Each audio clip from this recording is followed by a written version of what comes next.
這是一個普通馬來西亞人的生活，就是這樣子啊，对吧？很多人都是以做吃為生，然後照顧家庭。經歷了疫情，經歷了90年代經濟比較好的時候，對，很多人的故事其實都是這樣啦。大家好，今天是星期六，現在是早上才8點啊。我們呢又到了安邦，來到什麼地方呢？這裡面，兩排房子中間有個紅點點，看到了嗎？在這個涼棚裡面有一家肉骨茶，哇，真正的是叫七早八早起來就吃肉骨茶。跟我們去看一下吧。記得還是去年6、7月的時候啊，我們到這裡來。他呢是我們的一位觀眾老闆，叫 Jackie， 他這邊開了一個肉骨茶。當時啊還是跟人家合租，感覺生意還不是很好。他來訂我們的東西，哇！後來啊我才坐下來有機會吃，驚為天人啊！覺得怎麼這麼好吃啊！而且肉骨茶是大馬傳統美食啊，住在拔升的人更是每人有一套自己的說法，有自己喜歡的店，嘿嘿。但是呢，我們來這裡試試吧。它就是這樣的啊，石美傳統肉骨茶。看這個圖上的標誌，就是它應該就是豬腳灣了，老饕都懂吃的。豬腳灣啊，小骨、大骨、排骨、豬灣。半肥瘦，還有什麼豬尾，21塊1碗，就是這樣了。哦，後面還有豆腐、豬腸、青菜。不會上一次來啊，9點鐘豬腳灣已經賣完了。你看現在是8點，我們朋友還沒到，和老闆來來回回聊了很多次啊。Lockdown 鎖住了3個豬腳灣，不容易啊，相當長手。據說老饕真正懂吃的就喜歡要豬腳灣，是不是這樣啊？來，大家來評論。19到26，百大品牌啊，老闆去參加比賽的，好像上回和我說過。還有一些菜，這裡的一些也是一樣。來一休息，這老闆也是個強迫症，擺到整整齊齊。到後廚啊，看一看，這是老闆煮着的。哇，這個神台感覺很有歷史，看。香火很旺，有什麼 baby？ 豬手上面那一塊，對，豬腳，我們豬有前腿後腿嘛，對不對？它是後腿的，後腿那個膝蓋這邊我們叫膝蓋這個就是叫彎。啊，對，前腿我們就叫手，對啊，我們叫豬手。哦，豬手就沒有彎，手就沒有彎。腳才有彎。我什麼心想？剛剛早上出來的時候早上出來的時候就是想，在這個時間點出來，很多人都是做運動的我們是去吃肉骨茶的。我們也是運動啊，要流汗啊。對呀，就是流了汗就要吃啊，要補啊。但是我也誠惶誠恐，因為講到那個肉骨茶嘛，這個每個大馬人心裡都有一套。對，都有自己喜歡的店和東西啊，所以我們不敢亂推薦。沒有，我也不敢講我的，是很多人會滿意各家各房，每個人都有每個人的烹飪的方法，或者是那個秘方，調味，每個人都不一樣。只是我做的是比較傳統，也是來自拔升的古早味。OK， 豬蹄一個咯，小骨我做一個咯，好嗎？然後軟骨排骨一個咯，暫時這樣不夠，我們再加好嗎？比我們都懂的，懂。很自助的部分最好的部分就是在豬蹄。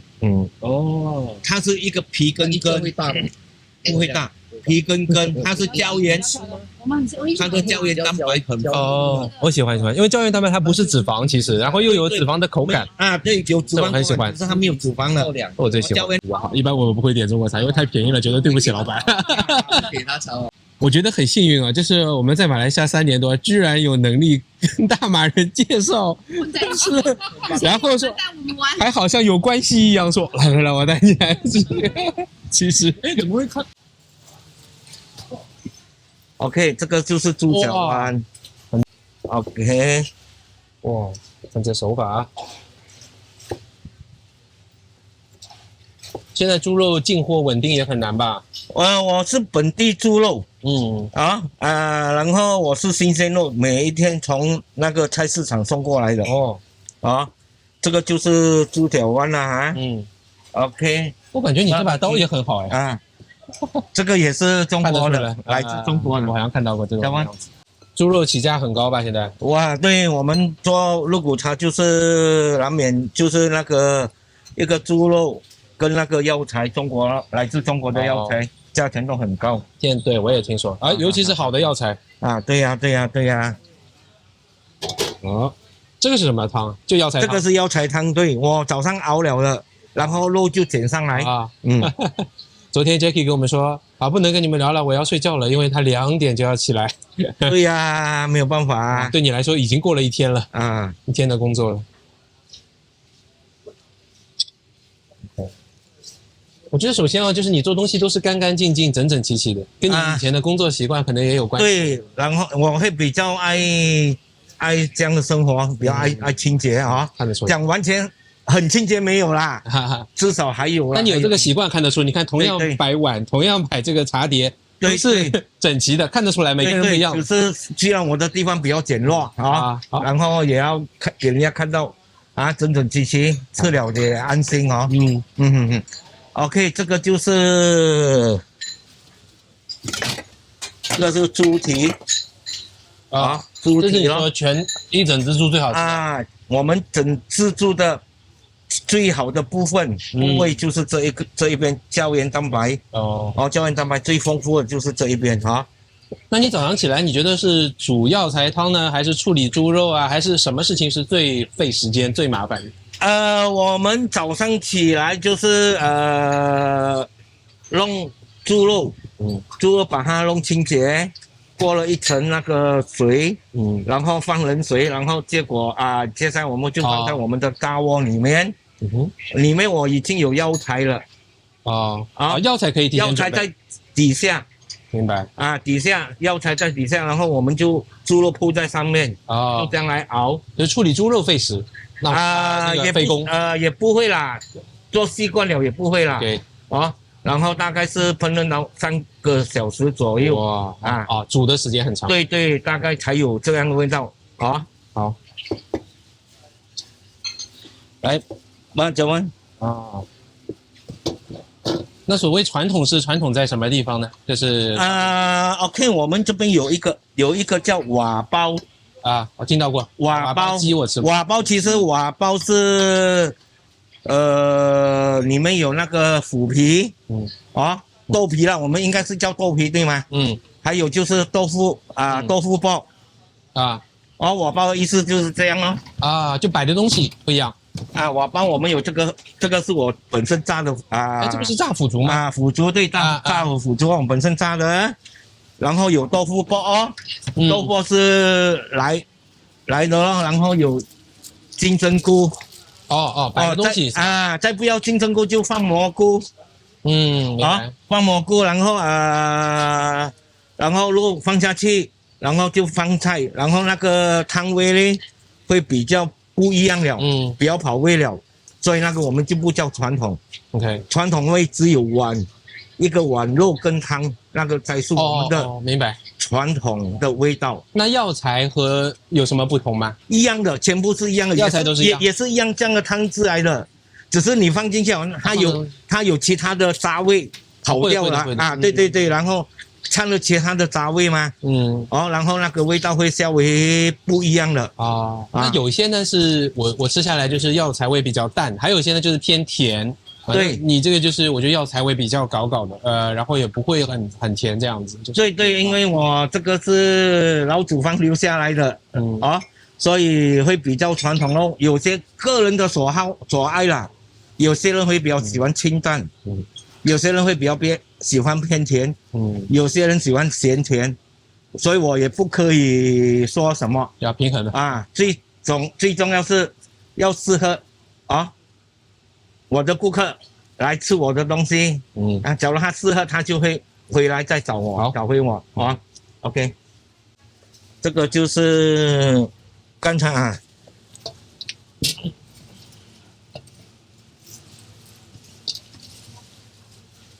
OK， 這塊就是小骨，腿肉來的小骨小骨。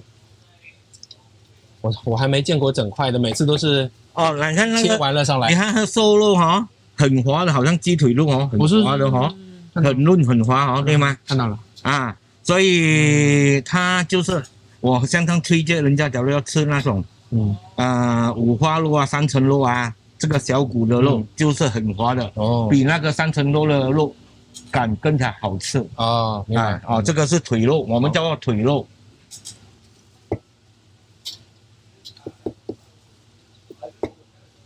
以前我認識一個肉骨茶老闆，他就覺得說，你不要看，只是把肉煮進去，就是都要煮到位，對，又要入味是很難的。哎呀，對吧？不好意思。Mbak ini kamu lagi goreng satu？ 对呀，重要是我做生意是講，顧客吃得開心，我也煮到開心，吃到滿足，吃到開心，這個是我最主要的。當然也要賺錢啦。正常。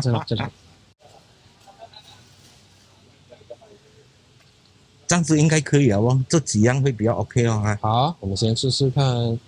這個我們在馬來西亞呢就會有自己獨特的一個吃法，就是吃這個肉骨茶的時候呢，在白飯上面我們習慣性的，就是有些人啦是習慣性的會淋上一圈的這個黑醬油，也是叫老抽啦可以嘗試一下。然後你說這裡面要放2種醬油，這裡面放2種醬油，就是一種是鹹醬油，是一般的普通醬油，然後另外一種就是那個黑醬油，黑醬油就是老抽就是它整體的那個口感呢，就是你沾在肉上的時候呢，那個味道特別不一樣。好，我們試一下。好，或者是在中國呢，就大家先要乾杯，我不知道這裡是怎麼樣。也可以。手勢這個樣子很辛苦，但是對，當時天又很熱，你說一開始是不盈利嘛，對吧？對，完全是虧本，每一天都虧了接近10個月。哦，手啦，你是手創業都是。因為我不是本地人，福建人，沒有那些熟客，沒有是，那你不容易。一個這樣拉了，然後顧客吃了，他們又介紹他們的朋友。我就說嘛，因為吃肉骨茶，大家心裡都有一套了，就像上海吃小籠包，你突然來一家新的跟我說很好吃，可能也是對呀。因為剛開始我們能做什麼？因為我們人很奇怪嘛，看到人冷清清沒有人的，應該不是很好吃沒有什麼人買那時候。對，所以很多人不敢，他們上來嘗試。之前我是20來歲開始我就做那個市場營銷員，就是跑市場的，跑全馬市場的。現在看上去也就40來歲。現在樣子是像嗎？差不多接近60了OK， 就是講那時候我就往外跑咯，後來結婚生孩子了，我也是往外跑咯，一個星期待在家裡不到1個月待在家裡不到1個星期咯。然後我的姐夫就講我咯，你都有孩子有太太了，整天我這樣跑不是辦法咯。這樣好不好？你回來了，我叫我自己人教你烹飪那個肉骨茶咯。我姐夫他自己人是從事肉骨茶的。他們的秘方也從不叫外人的然後我姐夫就叫他幫忙一下教我咯，然後我就 OK 咯，既然有人要教我，又本身對烹飪又有興趣我就好咯，結果去學了出來就在吉隆坡開咯，辦了9個地方，還有不成功，還是過了多少年？9個地方你辦了？9個地方就是大概2年裡面9個地方就沒有賺到錢，也沒有賺到錢，包括連自己買的屋子都賣掉出去，哇，賠賣出去，因為沒本事供屋子了嘛，銀行要來封屋子了嘛，被收了被收了嘛，沒有辦法我一賣出去我還有一點小錢拿回來所以沒有辦法了。然後就沒做又出來跟人家做工在做工做工了，然後就在2012年開始在巴生開咯，開到疫情的時候又關掉咯。那個成功那個還可以，小地方嘛，我們小地方我們的變成我們的費用也不高嘛。OK， 一家3口可以 survive 過8升的肉骨茶了一家3口，所以也過到很滋潤嘛，也不錯啦。生意也不錯，也還可以，日子過得不錯。那你知道疫情一來，然後鎖了疫情，然後我又把那個賺的錢又賠了出去了。因為疫情不能開，對吧？有開也沒辦法啊，生意不可以堂吃外賣，因為我做那個是一個小地方，很多不會跟你叫外賣的，他們是在家裡隨便煮了就吃嘛，對嗎？一個很小的城市城鎮來的，小村來的，所以疫情的時候，為了以為很快就過嘛，鎖了又鎖，1個星期1個月，等了又等然後結果還是不能過，然後又把那些虧了去要給店租嘛，要給水電費嘛，然後我孩子又上在那個巴生新華讀中又要好學校又要學費嘛，沒有那時候是最後1年最後1年新華最後1年的高三，最後1年的留學，然後留完學又去報名在那個Bukit Jalil APU Bukit Jalil APU 讀那個科技讀 IT， 全部要用到錢，所以我沒有辦法再出來，已經賠到完了，所以沒有辦法關掉關掉了，然後就又出來做工了又是做工又是在做了工做肉骨茶老闆之間然後做了工就是做，我孩子畢業了，在 ABU 畢業了就，然後我一個也是我的老顧客來的，他是住在沙登人，然後他就這邊呢是他認識的，然後我有一個地點介紹你的東西你假如不煮很浪費，你這樣放住很浪費，你不如出來試試。然後我又想，哎呀，我孩子又畢業了，又我沒有什麼負擔了，又可以做了然後又開始就出來咯所以那時候又開始2024年出來做到現在咯。那是不是這一段是不是你開那個肉骨茶店到現在最成功的一次？第11次了吧？假如是講應該是可以這麼說咯。可以可以這麼說咯。有可能真可以咯，可以這麼說。老天還是公平謝謝。皇天不負有心人，就這個意思。不是這麼說啦，就是堅持啦。因為另外一個也要面對現實啦，至少我現在我孩子不用我負擔了假如需要負擔，我沒有也不敢出來啦，因為我們也沒有那個錢去去守去做這樣生意，所以還好啦。在馬來西亞肯做也餓不死對，這倒是那你小孩想要接你班嗎？他目前是講不要他在考察你要再做大一點開多3間他就說要。沒有，我現在我有這麼想法，因為小孩不一樣嘛，跟我以前想法不一樣嘛。然後我盡量假如可以把生意搞好他咯，假如可以1個月收入有好1-2萬塊，至少我孩子等他年紀比較大了，他的思想又不一樣嘛。或者有家庭了，他思想又不一樣嘛。對，他也要養家什麼，他思想又不一樣嘛。或者他會考慮接手咯。對，那個是以後的事啦。對。當然我也希望他可以接下來了，接我的手。這是一個普通馬來西亞人的生活，就是這樣子對吧？很多人都是以做吃為生，然後照顧家庭，經歷了疫情，經歷了90年代經濟比較好的時候，對，很多人的故事其實都是這樣啦。好像出來看一下，我眼中的安邦其實就是這樣的，新老相間新有非常新的，老也有非常老。因此上呢，我是很喜歡安邦這個地方的。它以前好像在吉隆坡市首都前是一個市中心來着，反而非常有味道就是你要找的好吃的，很多的文化你的外勞、外國人什麼都有。我覺得它就像機場一樣，摻雜了很多，這是我喜歡安邦的一個原因吧。